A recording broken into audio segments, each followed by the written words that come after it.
same for most of my family. And as for vengeance, the only thing I ever wanted was taken from me. Welcome to the U.S. Marshals.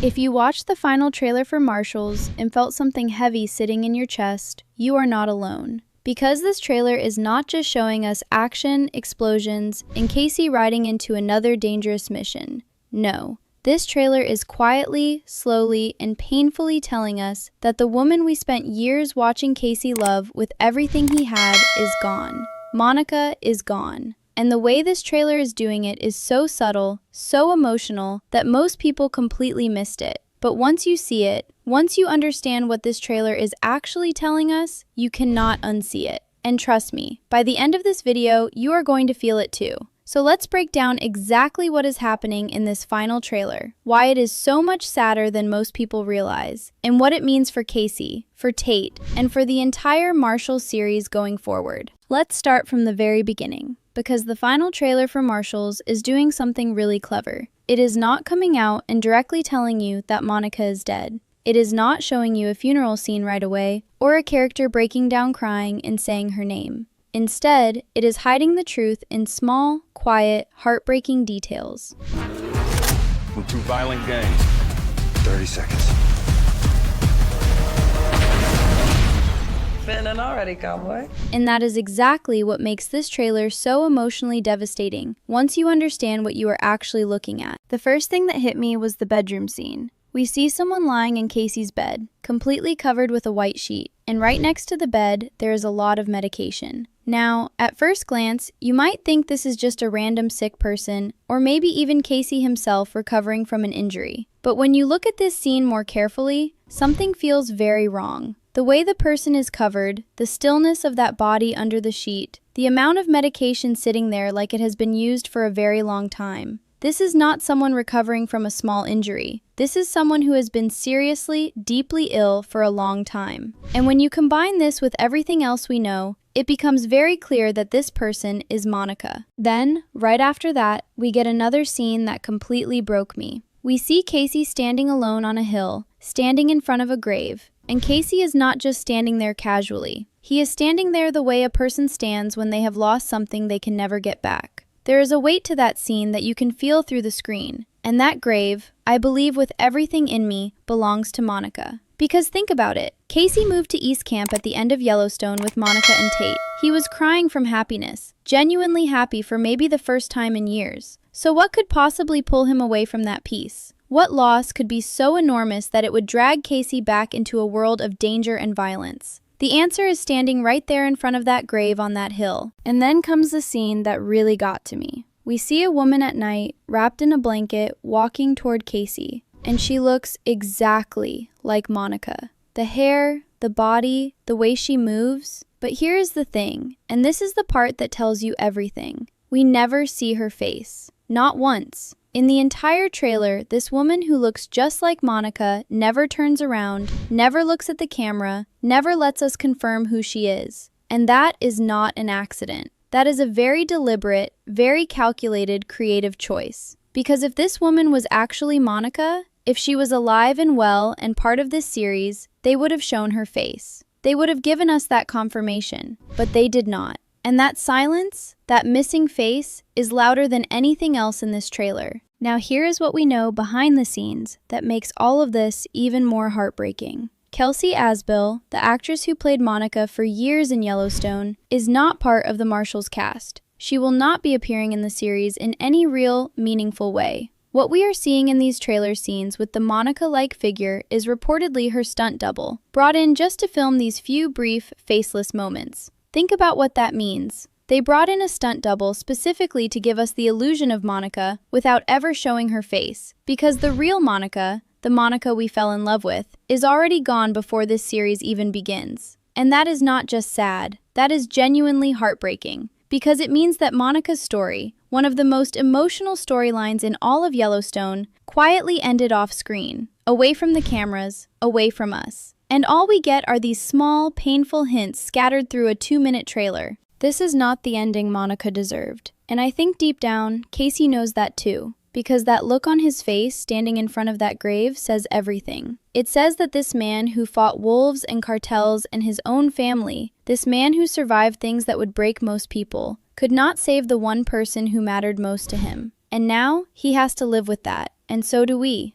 Now that we have established what the trailer is really telling us, let's talk about what Monica's death actually means for Casey as a character. Because this is not just a plot detail. This is not just the show removing a character to make room for new ones. Monica's death is the emotional engine that is going to drive every single thing Casey does in Marshals. And once you understand that, every action scene, every dangerous mission, every quiet moment in this series is going to hit completely differently. Think back to who Casey was at the beginning of Yellowstone. He was a man running from himself. He came back from the Navy SEALs carrying wounds that nobody could see, throwing himself into danger because sitting still with his own thoughts was too painful. And then, Monica happened. Monica was not just a love interest for Casey. She was the reason he started to believe that he deserved something good. She was the person who looked at all of his damage, all of his anger, all of his broken pieces, and chose him anyway. And slowly, painfully slowly, Casey started to become someone better because of her. He started to believe in a future. He started to want peace instead of just chasing the next fight. And by the time we got to that final scene in Yellowstone, Casey standing in East Camp with tears in his eyes, we genuinely believed that this man had finally found what he was looking for. And now that is gone.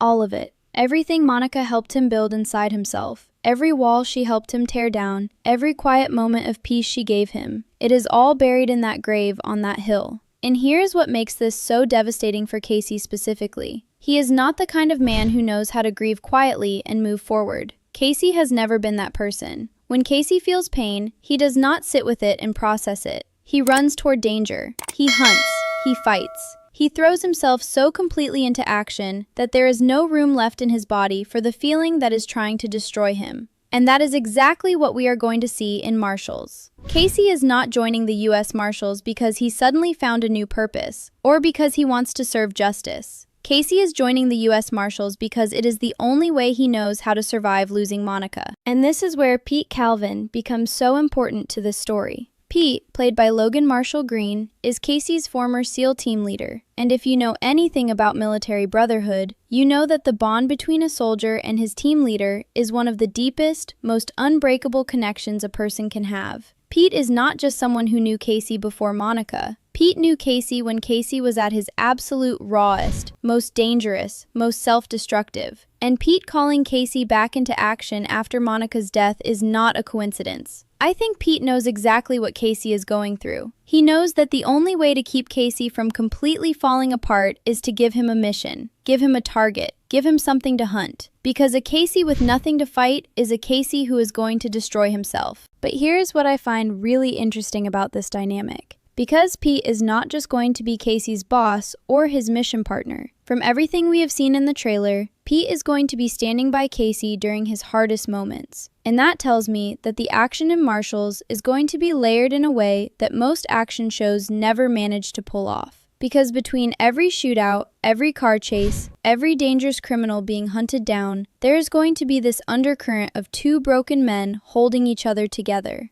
And that is the kind of storytelling that turns a good show into a great one. What really gets me, though, is thinking about what Casey is carrying into every single one of those missions. Because he is not just carrying a badge and a gun. He is carrying the weight of a woman he loved and could not save. The guilt of a father who was never really there for his son. And the specific kind of grief that comes from finally being happy and then having it all taken away. That grief is different from regular grief. It is sharper. It has edges. And for a man like Casey, who already had a complicated relationship with peace and happiness, losing Monica this way is not just heartbreaking. It is potentially completely destabilizing. And I think that is exactly the version of Casey we are going to be watching in Marshals. Not the Casey who found peace at East Camp, but the Casey who had peace, tasted it, and then watched it disappear. And honestly, that version of Casey might be the most dangerous one we have ever seen. Now let's talk about the person in this entire story who I genuinely feel the most pain for. And it is not Casey. Because as broken as Casey is, as devastating as Monica's loss is for him, Casey is an adult. Casey has been through war, through loss, through violence. He has the tools, even if they are the wrong ones, to survive this. But Tate does not have those tools. Tate is a child who has already been through more trauma than most adults will ever experience in a lifetime. And now, on top of everything he has already survived, he has to watch his mother die from a serious illness. And I think Tate's storyline in Marshals might be the most emotionally heavy part of this entire series. Let me remind you of what Tate has already been through, because I think a lot of people forget just how much this kid has carried. He was kidnapped at a very young age by people who wanted to hurt his family. He had to shoot someone to protect himself and the people he loved. He grew up surrounded by constant family drama, violence, and loss. He watched his grandfather John Dutton die. He grew up on a ranch where danger was never far away, and where the adults around him were always fighting battles that a child should never have to witness. And through all of that, Monica was his anchor. Monica was the one constant, stable, loving presence in Tate's life. She was the person who held him together when everything around him was falling apart. And now, she is gone. And here is what makes this even more painful when you think about it carefully. Tate is not just losing his mother. He is losing his anchor at the exact moment when he needs one the most. Because grief does not arrive alone. Grief brings anger, confusion, isolation, and for a child who has already experienced the kind of trauma Tate has experienced, it can completely shatter whatever sense of safety and stability they had left. And Monica was that safety for Tate. She was that stability. Without her, Tate is essentially adrift. And the person who is supposed to catch him, the person who is supposed to step up and be his anchor now, is Casey. A man who is himself drowning in grief and guilt and barely holding together. This is the dynamic that I think is going to define so much of Marshals. Not just the action, not just the criminal cases Casey is hunting, but this deeply complicated, deeply painful relationship between a grieving father and a traumatized son, who are both drowning and neither one of them knows how to save the other. And Casey's guilt here is going to be enormous. Because Casey knows, and he has always known deep down, that he was not the father Tate needed him to be during Yellowstone. He was always away, always in the middle of something, always putting the ranch or the family or the mission before his son. And now the person who filled that gap, the person who was always there for Tate when Casey was not, is gone. And Casey has to face Tate knowing that. I genuinely believe we are going to see some of the most emotionally raw scenes in the entire Yellowstone universe playing out between Casey and Tate in Marshals. Because Tate is not going to make this easy for Casey. Why would he? From Tate's perspective, his father was never really there. His mother was the one who raised him, loved him, protected him. And now his mother is dead, and his father, this man he barely knows in the way a son should know his father, is asking him to trust him, to live with him, to follow him into a completely new life. That is not a small thing. That is an enormous ask. And I think Tate is going to push back against it hard.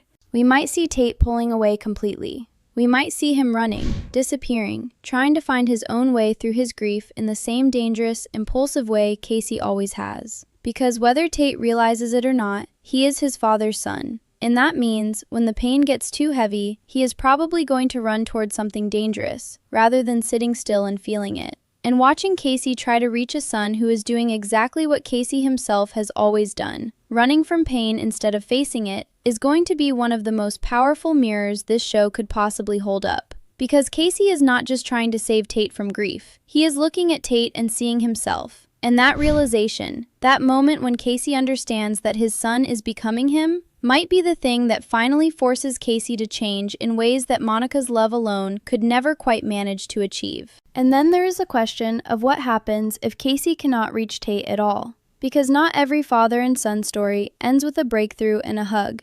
Some of them end with distance, with silence, with two people who love each other but cannot figure out how to be in the same room without hurting each other. And Marshals feels brave enough to go there. It feels like a show that is willing to sit in the uncomfortable, messy, painful reality of what grief does to a family. And if that is the direction they go with Tate and Casey, then we are not just watching an action show. We are watching something genuinely important. Something that understands that the most dangerous thing in the world is not a criminal with a gun. It is a child who has lost the one person who made them feel safe in a world that has never been very kind to them. If you watched the final trailer for Marshals and felt something heavy sitting in your chest, you are not alone. Because this trailer is not just showing us action, explosions, and Casey riding into another dangerous mission. No. This trailer is quietly, slowly, and painfully telling us that the woman we spent years watching Casey love with everything he had is gone. Monica is gone. And the way this trailer is doing it is so subtle, so emotional, that most people completely missed it. But once you see it, once you understand what this trailer is actually telling us, you cannot unsee it. And trust me, by the end of this video, you are going to feel it too. So let's break down exactly what is happening in this final trailer, why it is so much sadder than most people realize, and what it means for Casey, for Tate, and for the entire Marshals series going forward. Let's start from the very beginning, because the final trailer for Marshals is doing something really clever. It is not coming out and directly telling you that Monica is dead. It is not showing you a funeral scene right away, or a character breaking down crying and saying her name. Instead, it is hiding the truth in small, quiet, heartbreaking details. And that is exactly what makes this trailer so emotionally devastating once you understand what you are actually looking at. The first thing that hit me was the bedroom scene. We see someone lying in Casey's bed, completely covered with a white sheet, and right next to the bed, there is a lot of medication. Now, at first glance, you might think this is just a random